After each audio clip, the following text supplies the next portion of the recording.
ano po ang estimate na na makukuha natin dito na na laki po ng kuryente, and then yung presyuhan nito papaano kung sakasakali po, kasi nga sinasabi ni presidente malaking tulong ito sa supply at doon din po sa pagbababa sa presyo po ng kuryente na siya ho namang yung kukunin ng mga distributors dito po sa mga gas plant na ito.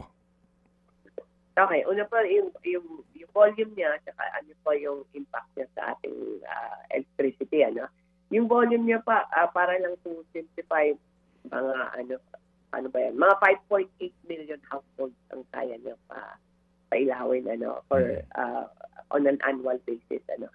So malaki po, malaki, hindi ganun kalaki nung dati, pero malaki pa rin po ito, 5.8 million households, medyo marami yan, no.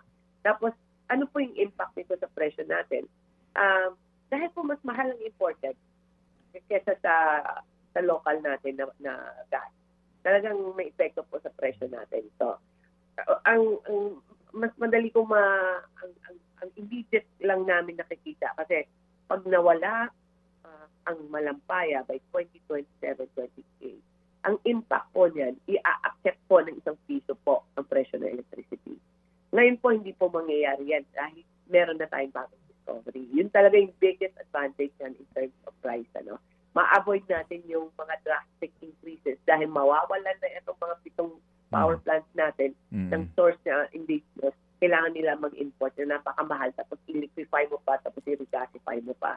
So, ito po yung advantage niya. So we will avoid more increases in the price of electricity. Ang impact din po nito, na ang presyo kasi ng Malampaya is medyo nababantayan po natin yan kasi part dyan yung PNOC at sila po meron pong formula yan kasi standard na formula, hindi pwede nilang abusuhin na sila lang yung may gastos, no? So meron po tayong assurance po na kahit ano pong mangyari sa ibang bansa po, ang presyo at ang volume po ng gas dito sa Pilipinas steady lang. Kaya kailangan talaga damihan pa natin to eh. So, hindi tayo ma-affect po kung mag-away po ang mga ibang bansa dyan. Hindi tayo affected. So, that's the advantage po. The energy security and the price stability. Hopefully, price lowering din as well po. Okay, so price stability, yun po ang unang magagarantiya dito. Hindi ho maapektuhan yung presyuhan dito po nga sa pagkuha ng supply sa Malampaya. Ma'am, ilang taon po ang forecast dito? Ang sa sinasabi po na sa Malampaya East, mga ilang taon ito lamang?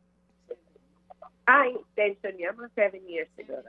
Mga 7 years. Okay. So, sabihin mo 2028 ang supposed yung depletion niya. So may extension 7 years. Mga 2035 hanggang 2035. Yung estimate namin. Okay.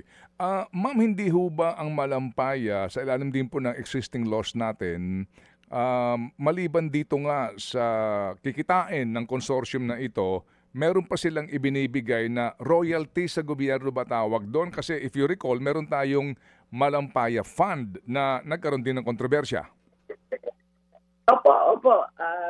Parang yun din isa sa mga history natin, ano. Actually Malampaya as of now siguro may $14 billion na contribute po sa national government natin. Meron po maraming nangyari po previously, ano.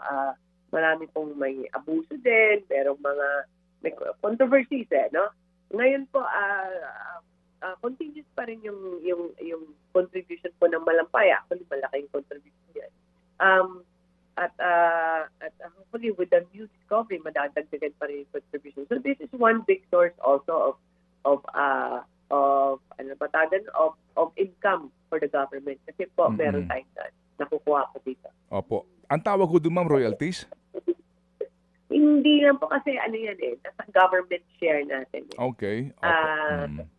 Merong share ang gobyerno sa kita nila.